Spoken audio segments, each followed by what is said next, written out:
All right, if you just joined us, still Enterprise Morning reaching you from our headquarters in Lagos, Nigeria, and Enterprise Television.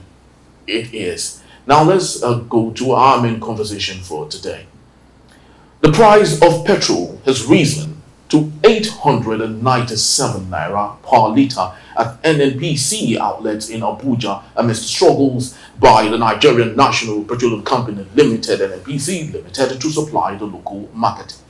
The company had warned last Sunday that its ability to sustain regular petrol supply is under threat due to financial duress from premium motor spirits PMS supply costs. Fuel scarcity has hit major cities, affecting businesses and households and prompting commercial bus drivers to increase fares. Black marketers are selling fuel at higher prices ranging from 1,000 naira to 1,200 naira. Motorists and commuters grumbled about the price hike when our crew took a tour to observe events on Tuesday. Our team at Enterprise TV investigated the situation at a mobile filling station along the Lagos-Ibadan Expressway on Tuesday, where we found a long queue of frustrated citizens waiting to fill up their tanks.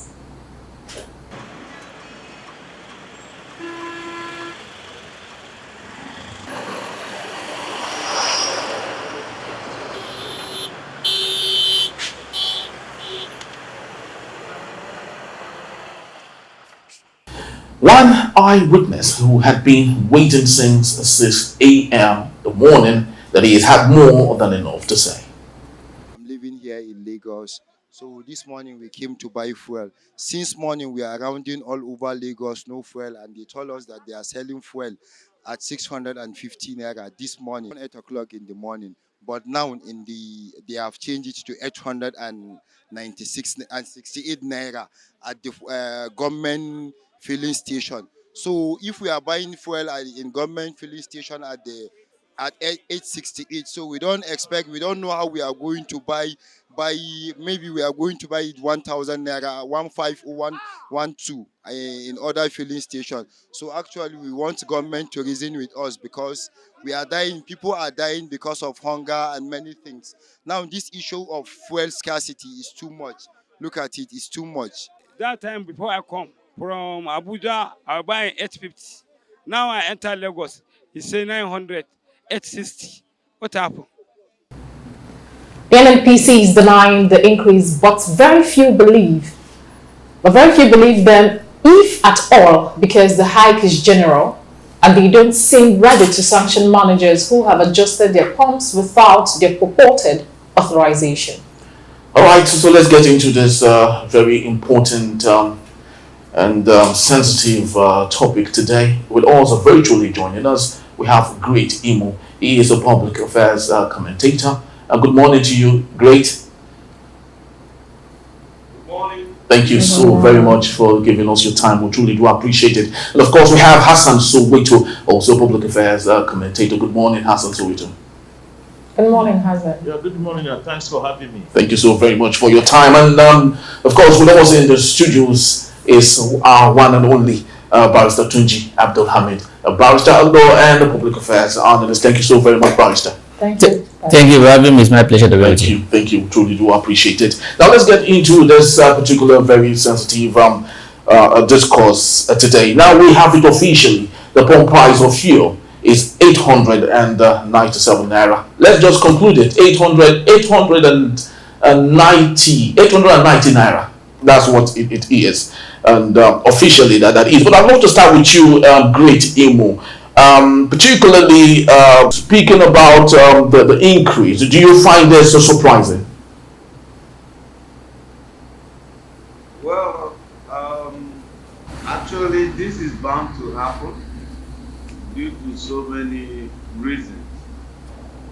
Considering the global prices right now, there is no actually Nigerians will continue to get petrol at the price at which we've been buying it. The reasons are that even at these prices is subsidized. It's subsidized. Yes, I can hear you very well. You said even at this particular price, it is still subsidized. very much, because if the Dangote refinery start fully functioning, the landing cost for petrol in Nigeria today is about 1,400. But that is knowledge.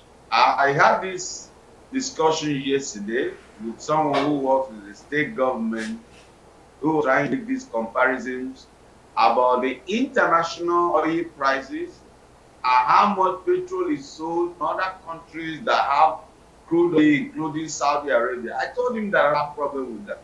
But the challenge you have with Nigerian government and defend the government is that they pick and choose when they make their comparative analogy, which is, for example, what today is the minimum wage in most of those countries. What is their GDP per capita? Today, an average immigrant without statehood in most of the Western world is paid $30 at minimum per hour. That is to say, you are not a citizen.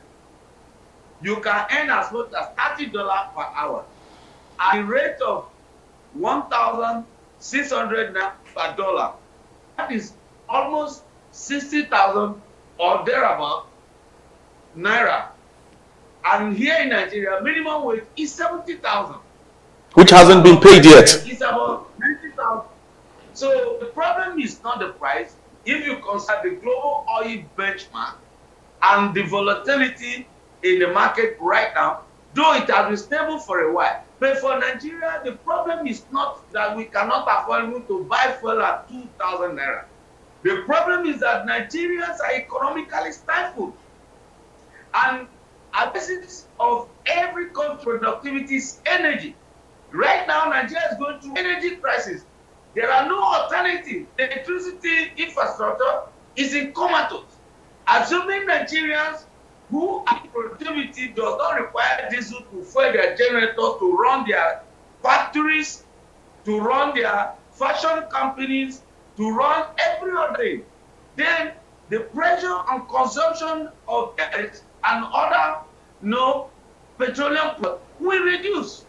But this has remained the single line of item for energy production in Nigeria, the most convenient and affordable, even with its debilitating logistics problem and price fluctuation.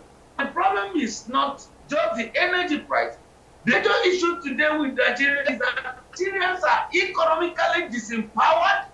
The elite of Nigeria have looted Nigeria and impoverished the people.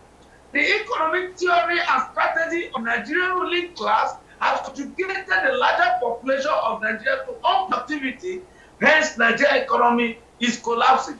With high tax rates going on without any form of what they call productive palliatives, without any kind of subsidy on productivity, Nigerians can no longer make money and be able to buy this product. Hence, they are stifling the economy. And it will get to a point everything will come to a standstill, and that is the bigger issue, not even the pump price of petrol right now. Beautiful. Okay. Awesome. Yeah, thank you. Over to you, Hassan Soweto. As at yesterday, Dangote Refinery just showcased a sample and saying that he stated specifically that in the next 48 hours, they should be able to give out fuel, but it is dependent on the NNPC. And hearing from the IPMAN, from some of the marketers, they were saying they are not comfortable that Dangote is actually waiting for NNPC, that he is supposed to make the market competitive for them to actually thrive in. Now, at this point where Dangote himself is now rubbing shoulders with NNPC, and he was the hope of many Nigerians, what awaits us?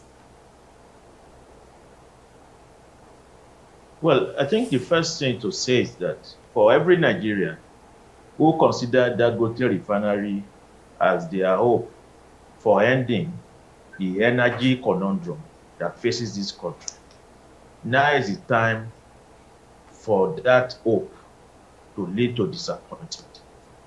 And I say this because it's been clear right from the beginning that the formula of the Dangote Refinery was not going to end the crisis that Nigeria has been facing with our oil industry.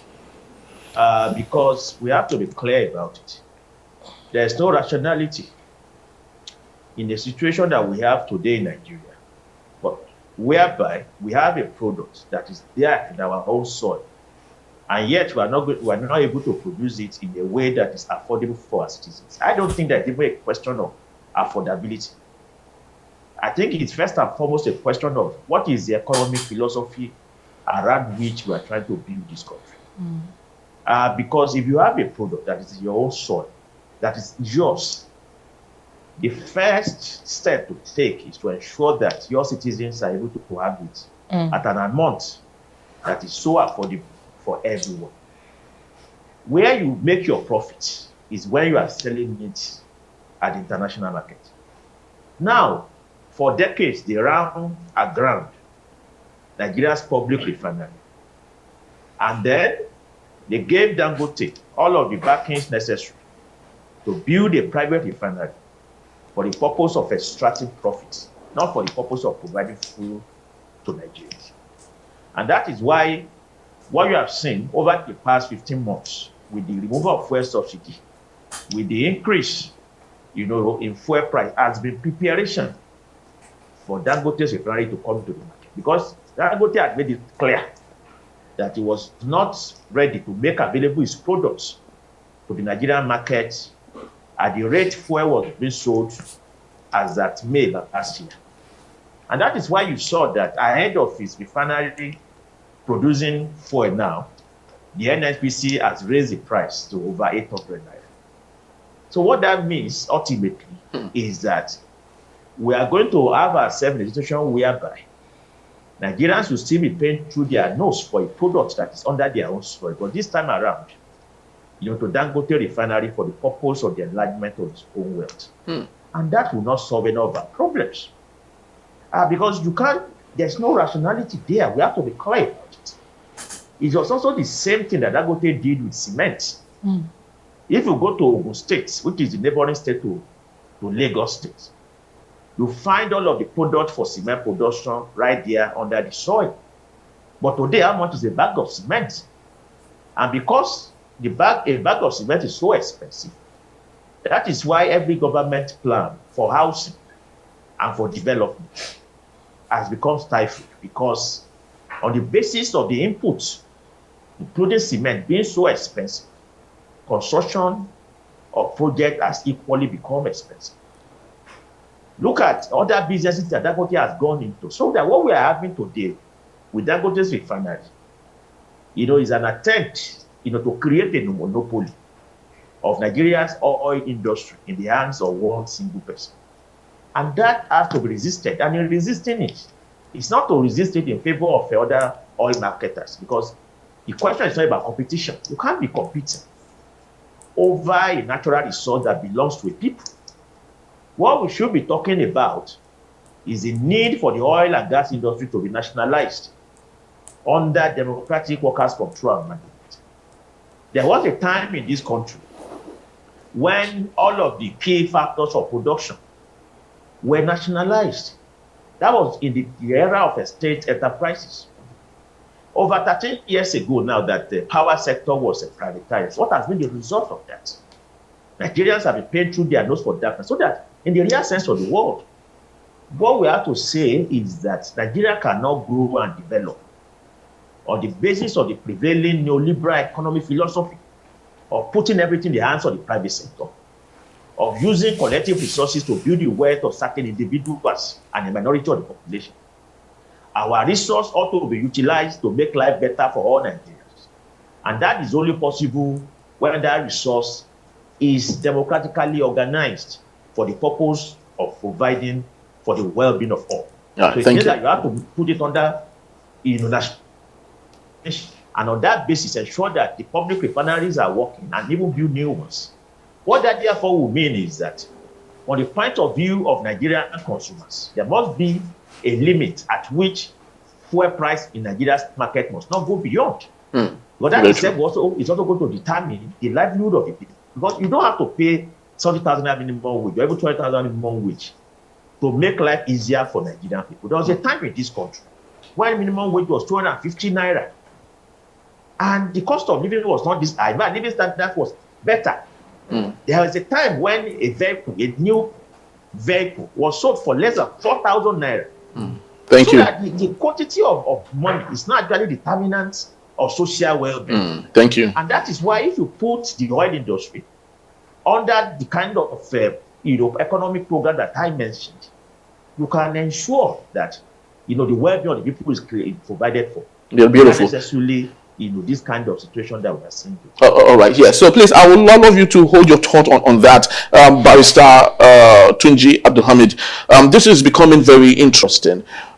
Just a couple of weeks back, Dangote cried to Nigerians, saying how that he's been marginalized by IOCs. And of course, Nigerians, of course, rose in his defense, talking to the government and asking the government to do the needful so Dangote could have fuel, could have crude, so fuel could be available for us. Hassan Soweto is saying that all of this were much like working for Dangote itself, because just about the time Dangote is about to unleash his product, NNPC skyrocketed the price. What do you have to say about this? I want to align myself with Hassan Soweto on that grant. It's my position has always been that I will not celebrate Dangote refinery as Nigeria refinery. I will congratulate Alhaji Dangote for success for the success achieved. Success at what? In bringing up the Okay, to add to refinery. this now, Otedola sent a congratulatory message to the president saying congratulations on the Dangote refinery. It's on the front page of the National. That's Otedola. I'm not Otedola. Yes. Listen, Otedola is a businessman. He's a friend to Aliko Dangote. And look at it this way. Sending congratulatory message to Ashwani Bola Ahmed Tinubu. Let's even ask ourselves question. Who deserves the congratulatory message? Is it the president? Even if the president, which of the president? Is it him? What was his contribution apart from asking them to give him crude for in exchange for whatever they want to do? He wasn't the one that started the project. He wasn't the one that made the money available. He wasn't part of the structure when the Dangote was struggling to do it. Even though I know this Dangote of 15 we are talking about, Dangote is not the only person that is the owner of that refinery. Yeah. There are other people in our system who have stolen our commonwealth and make it available to him to be able to make it what do you call it, to launder the money in a way that will make more money. So I won't, when you say Dangote, this business is not like Dangote, and that's why you see Nigeria has been struggling to have one refinery work, and the same Nigeria is struggling. The government of Nigeria, or the government of Nigeria, are able to make available for Alhaji Dangote to achieve his own dream of having a refinery that work. So did that not tell you something? Something is wrong somewhere. They deliberate. These people know what they are doing. All the game they are playing, and that's why whenever those issues is being talked about, I always say, look, my own concern is not about Dangote. Dangote refinery is a business, is a private business organization, and I cannot see, just like he said, I cannot see Dangote refinery as Nigeria refinery. They are not the same thing. So even if it's a private refinery, everybody that's celebrating that we now have a Dangote, our solution is now over, our problem is over, does not know what he's saying. This is not for you, it's for Dangote, and he's a businessman. His aim is to make profit. So even if the profit that he hopes to make is against national interest, just like our discussants have said, that we cannot have resources below our feet, and those resources are now used against us. So does that mean because Dangote owns a business, he's a capitalist, he's a businessman, therefore Nigerians should go to bed and smile because he's a businessman, and when such business is affecting us? It's affecting you in what way? It's affecting us because of course the business of a TV station now or whatever. With the government now, we now say because Nigerians want to watch you and they are enjoying you, you must crash your fee for people to enjoy because and you run at a loss. So what I'm saying is that look, if except you are saying Nigeria is giving Dangote, we are told that the land in which he built is a refinery. Before now, we have been told that it was given to him free, but alas, he said it that he paid over $100 million. How much is this? $100 million. So is that for free? The crude that will be given to him, would that be for free? Even though I know there will be some steady deal inside, some people will have benefit from it, and the others they will. So for me, I will not, like I said, I will not dwell much on Alhaji Dangote. The government of Nigeria should be the one to hold responsible. Why can't we have our own refinery working? Why has it been impossible for our refinery to work? Why is it easy for Alhaji Dangote, supported by the government, to have his own refinery within how many years? So it shows a lot. So I will not blame Alhaji Dangote for taking advantage of the system to his own advantage. It is not him. If I can't say because I want to profit or I want to benefit Nigerians and then run at a loss.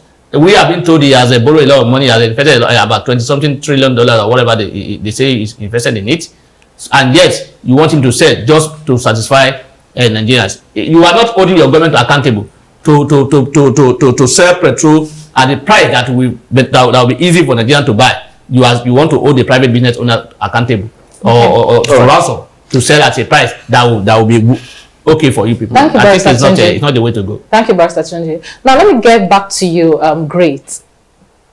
Looking at the reports from the NNPC early this month, that was around Monday, they said they are owing about $6 billion. That is one of the major costs of what we are experiencing in the country. It is not Christmas yet because there is always scarcity when it comes to the Ember period. Now at this point, there's been projection from 180 to 500. Now we are at 897. What awaits Nigerians if the NNPC and those that are sitting the helm of affairs don't rise up and do the right thing? Let me start by saying that unfortunately, the characters we have in the National Assembly, I don't know how to put them. They are the very most unpatriotic characters in the history of Nigeria. In fact, this current National Assembly, I don't know how to describe them. Because if you're in Nigeria who has a sense of patriotism, today, even the end bad governance protest, that protest should have been held at the premises of NNPC.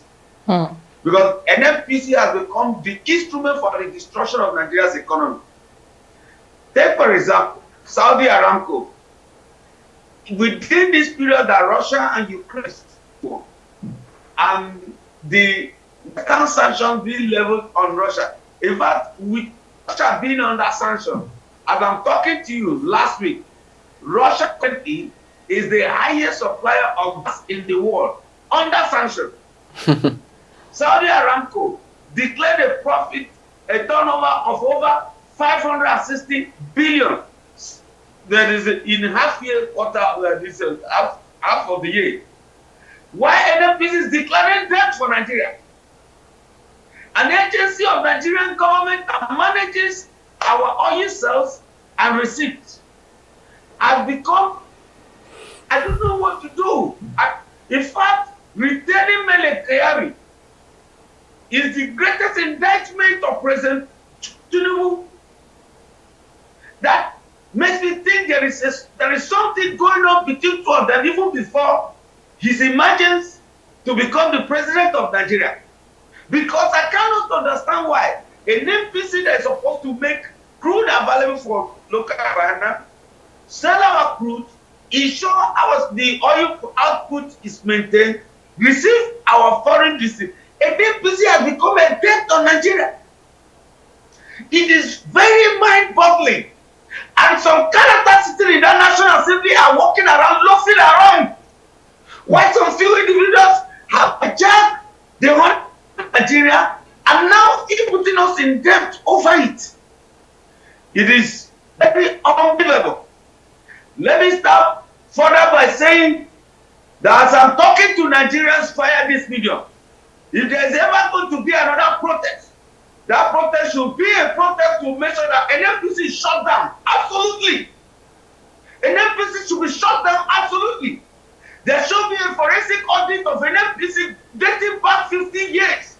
Because this has become the problem of Nigeria rather than part of its agency that's supposed to give it economic empowerment. How can you explain, for example, the NNPC said they are being commercialized, and up till now, NNPC is targeting to become the sole agent for distribution of PMS for a private refinery in Nigeria?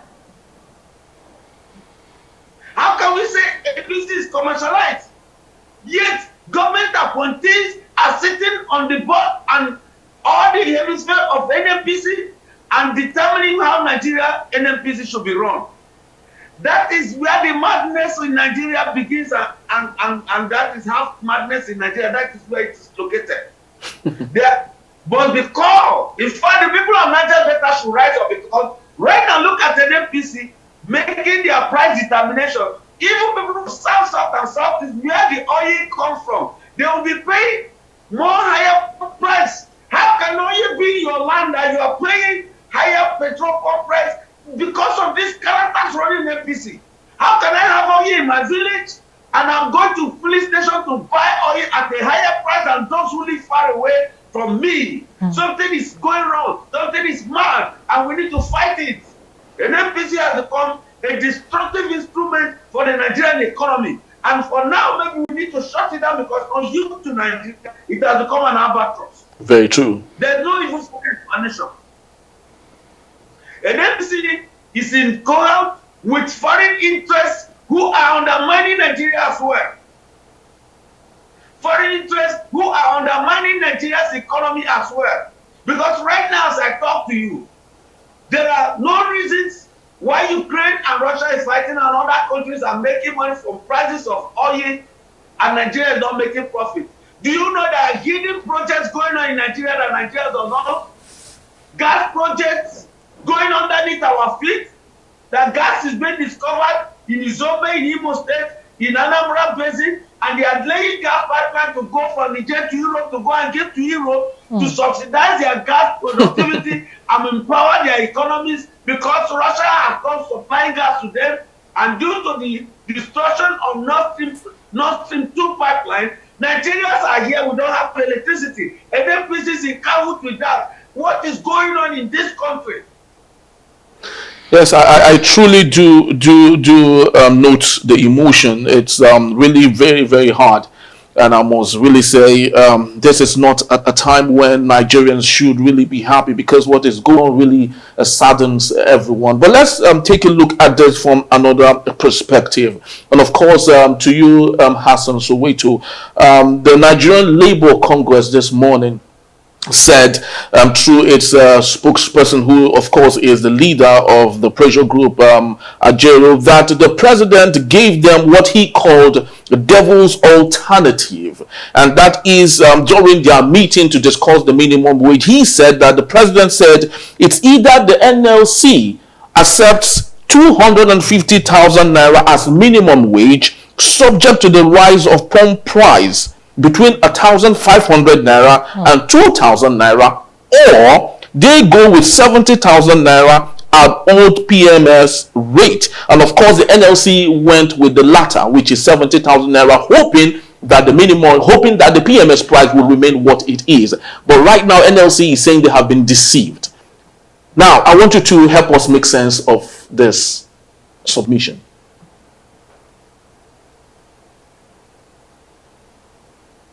Mr. Hassan. Well, I'm sorry to tell you that it's impossible to. Can you hear me? Yes, I can. Very well. Yes, I said I'm sorry to disclose to you that it is impossible to make sense of the strategy of the Nigerian Labour Congress. And I think that the president of the Congress, Ajaero, needs to realize that the strategy himself and his colleagues in the Trade Union Congress have pursued over the past 15 months is what has failed now. And we told them, because we are also a labor activist, and we have been saying this right from May 29 last year, that that strategy of expecting to reason with a government that is not interested in people's welfare is a strategy that will fail. Don't forget that instead of responding directly to the issue of the fuel price hike last year, what the NSA and TUC simply did was to embark on negotiation for minimum wage with the hope that they could use a raise in the wage to offset the increment, in the fuel price. And that strategy, that approach, completely violates the strategy that the labor movement has pursued since 1999. Right from 1999, the NSA and TUC often demand the reversal of any fuel price hike because they instinctively understand that fuel price is very strategic in Nigeria's economy. But before now, Hassan, price rises. Yes, but before now, and all of that. Yes, but before now, Hassan, we all collectively agreed that subsidies should go. So don't you think it was because of that the NLC actually decided that they rather go for the minimum wage than protesting against, bringing back the subsidy? Well, I don't think anybody agreed with that. Of course, they had their own internal meetings where they thought that was the best strategy. But what I'm saying now is that there were a lot of criticism from activists, from socialist groups like us, saying that was a forced strategy. And so what is happening now, is a confirmation of what we said earlier, that strategy will not work. They needed to confront the government on all of its anti-poor economic policies, most particularly the fuel price hike. To think that just negotiating minimum wage alone will solve it, was a wrong strategy right in the first place. And it was why they were hoping that the president, was not going to increase fuel price. But which is also, for me, a clear indication of how the leadership of the labor movement, has failed to learn from history. By removing fuel subsidy, what government did was to, deregulate the sector. On the basis of deregulation, price movement, either up or down, is a permanent reality. So what that means, therefore, is that even when the president tells you that price will stay at that amount, that violates the reality of a deregulated sector. So it cannot be true. So they ought not to have even believed it in the first place. Because the only way, a government can say that they will not increase price if they actually have control of the sector. Right now, they don't have control of the sector. Government does not run the oil and gas sector anymore. The NNPC itself is hardly a public agency. Now it is more or less a limited liability company. And Dangote refinery, is a final icing on the cake. Dangote has said that he's ready to sell to Nigeria's market. But if it doesn't get the right price, it can also sell it anywhere. What that therefore means is that we can have a situation in this country where crude oil is available, refined fuel product is available. Yet Nigerians continue to queue at fuel stations without fuel. It is the same reality that you have, for instance, in the food sector. Yeah. When you go to different restaurants across Lagos and Abuja, there is food, but yet thousands of Nigerians are dying of starvation. It is the irrationality of the capitalist system that we are talking about. So that we need a labor leadership that clearly understands that there's a need for a confrontation against the system itself and all of these policies. And that's why I would urge Ajero now and his counterpart in the TUC, because they have said in their statement that they're going to call their organs meetings over the next couple of days. We are waiting to see what they will say. But my advice would be that at those organs meetings, they have to recognize the failure of their strategy. They have to drop their strategy and now be prepared to confront the regime on all of this. We need the labor movement to call a general strike as soon as possible to demand first and foremost, the reversal of fuel price. It can never be agreeable to us that fuel should sell for 800 plus in this country. Very true. Even to say that fuel should sell for 100 naira, it's completely, irrational. Like one of its concerns said, even in the southern state where you have the oil fields, they pay higher for fuel. So it is irrational. And so that what we need to say, and what we need to say is that this approach to governance is not working. All of the policy that underpins, the oil and gas sector, like the regulation, like the PIA, which also was the legislative document that prepared the state for what we have seen at the oil and gas sector. All of those things must be rescinded. We now need an economic policy that can ensure that the resource that is under our soil is made available for our people, at a price that they can easily afford. Governance is not exactly difficult. Policies of privatization, deregulation are just different formulas, big words to actually dispossess people of their collective resources and wealth. We need a socialist approach to governance, which is simple, which is simply to ensure that what we have, our resources, our wealth, is democratically distributed to make life better for us all. Nigerian people are very industrious. Nigerian people are very, brilliant. All government needs to do is to provide the enabling environment. Public education is available, healthcare is available, jobs are available. Nigeria will become a thriving nation within a period of a few years. It is a capitalist economic system of enriching a few at the detriment of the mass majority that has stifled our growth and development, and that formula cannot continue. And this will be my last point. Dangote is not an innocent party in the conundrum that Nigeria faces, and that's why nobody should have sympathy for, on the basis of the current dispute he has with oil marketers. He's a monopolist. That is one of the people who has benefited the most from the dispossessing of Nigerian people for our collective wealth.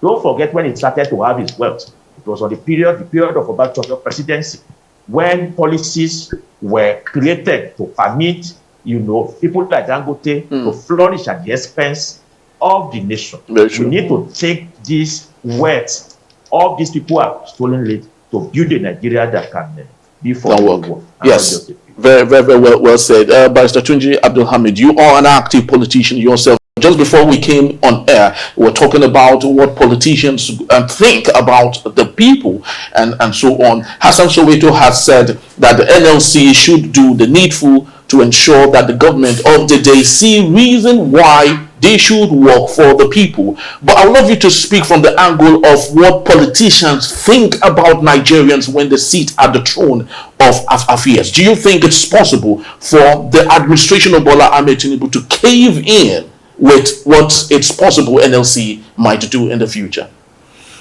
Generalizing the situation may not be well taken. In other words, we will be able to address it properly. You generalize it. Let's not restrict ourselves to this administration, Bola Ahmed Tinubu administration. Don't say politicians, because we have a previous government who have not taken this some of these steps that is giving us a problem today. Every government has its own. We have Obasanjo's president. We are not facing so much of this. I'm not saying it's perfect or was perfect or whatever, but he has his own. But it's not as like this. This government appear to be unconcerned about the welfare of the people. They are only concerned about making money. They now see government as a business because of you people, because you have been saying some things that I kept quiet. Say we all. I don't say we all. I was not part of those who said the subsidy must go. That was gone. I must go. I wasn't part of them.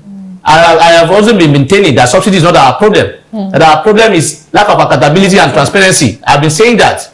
That rather than deal with people who have been giving subsidy that are fighting the money, everybody is shouting, let it go so that everybody will suffer.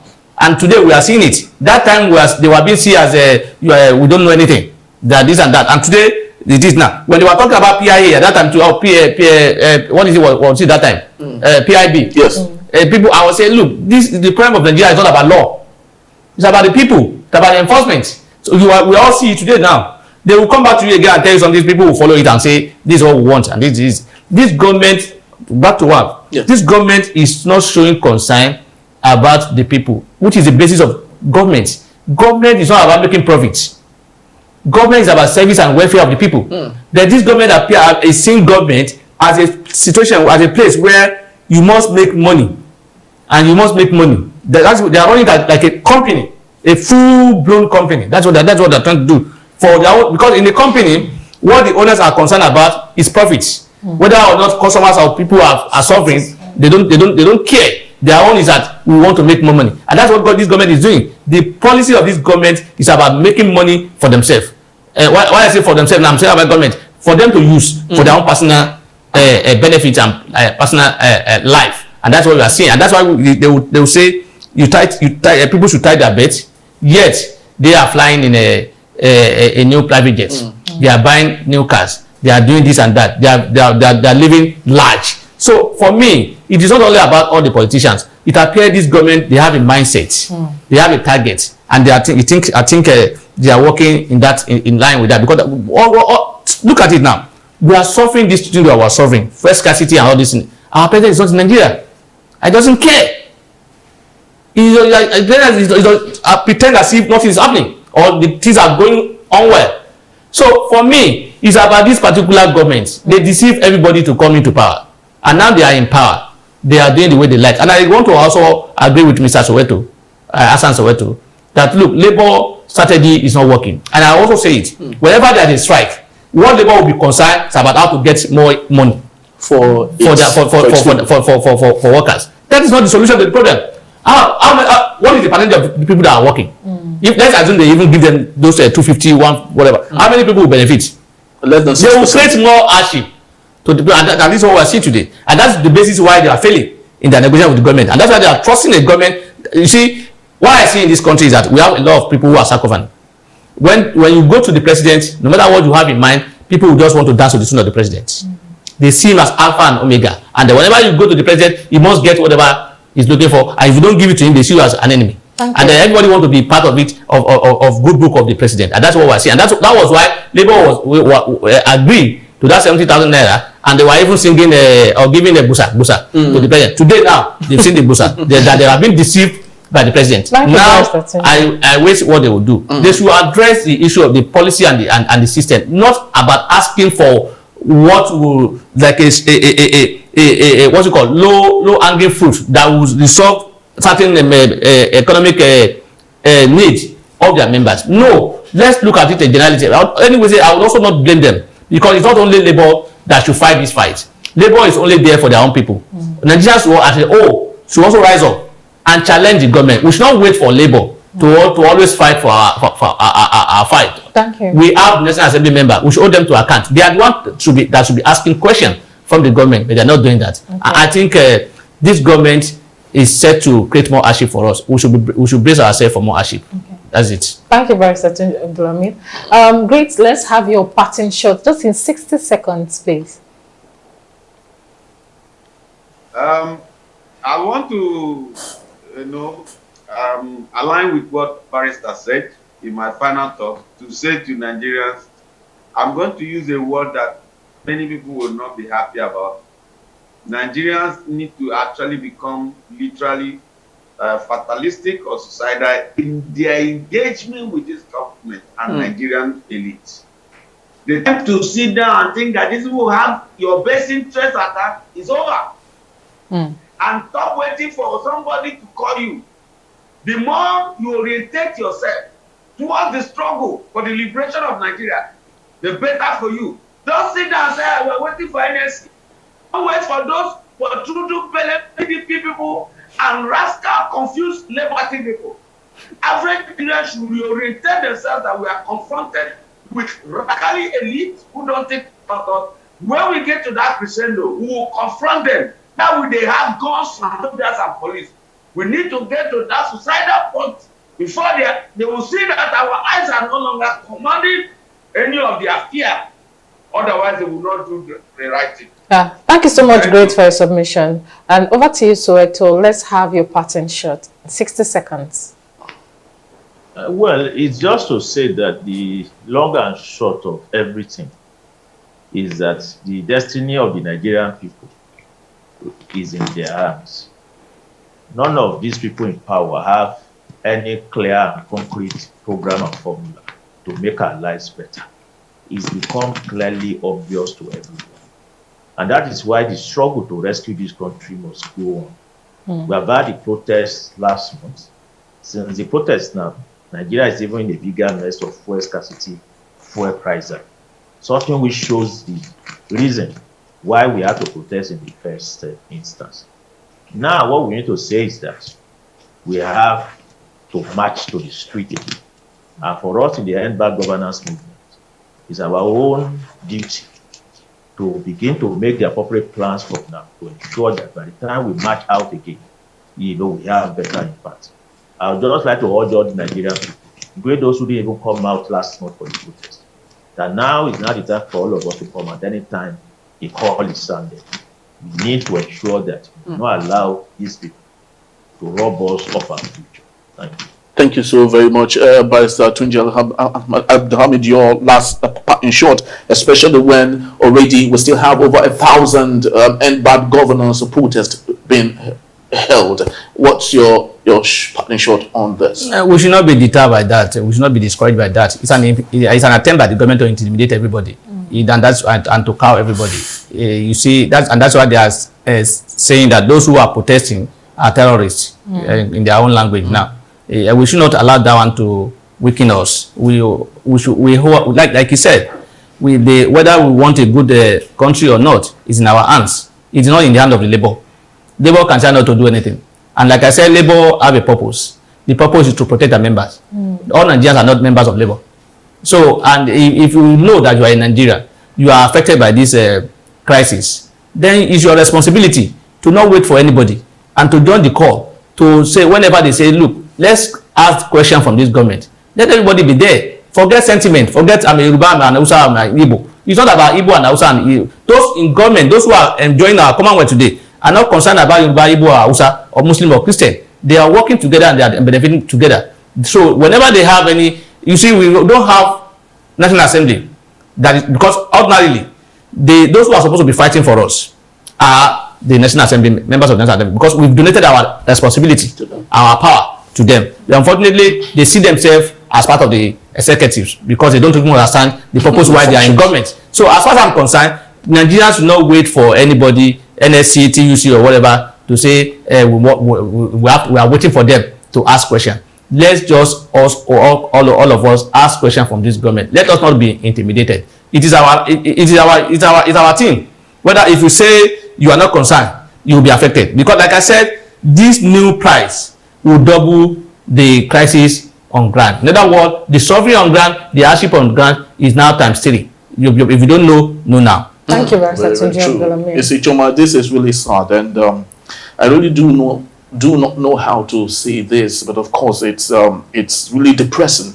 You know, every day we sit here and we talk about Nigeria and how that things are not working, and we see how things work in other parts of the world, and knowing that most of these are leaders with dual citizenship, travel to these places, know how things work, but still fail to bring in some of these great things to this country is really frustrating, if you ask me. Well, but this is just about the time we have, and that is unfortunately our reality as Nigerians. Of course, we'd love to say thank you to Great Imo for being part of our show today. Thank you so very much, sir. Yes, we truly do appreciate you. Hassan Soweto, thank you as always for giving us your time whenever we do call. Yeah, it's my pleasure. Thank you so very much. And of course, Pastor Tunji Abdul Hamid. Thank you. We thank you always. It is my privilege. Thank you so very much for giving us your time. Choma, thank you. Yeah, thank you, Henry. For being a great host, of course. All right, but most importantly, to you watching wherever it is, you've done that around the world. We'd love to say thank you to you. But please do well to visit our site at enterprisetvnews.com for these and more, and also like, comment, and follow us on all our social media platforms at Enterprise TV7. I am Henry Igwebike. And I'm Chioma Okohe. On behalf of the entire team of Enterprise Television, thank you for watching, and we'll see you tomorrow. Bye-bye. Bye.